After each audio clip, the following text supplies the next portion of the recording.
You did the same thing to your mum. Your kids did the same thing to you.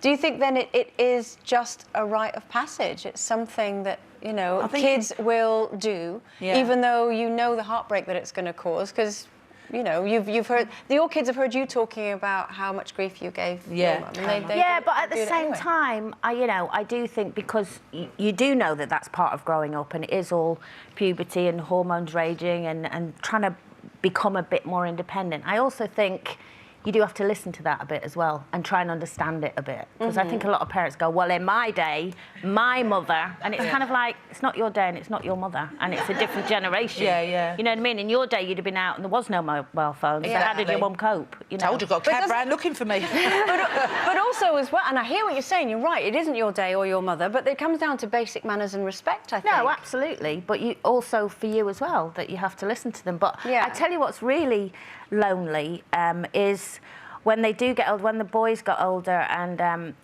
they both left home for a couple of years work-wise, and I'd gone through that whole stage of, oh my God, if I find one more wet towel on the bed, or so boxes on the floor, or cups with mould in, you know.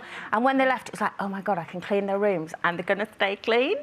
And I did all of that, and you sit down for a few days, and then I'd go up to the room and go, I really want to see wet towel.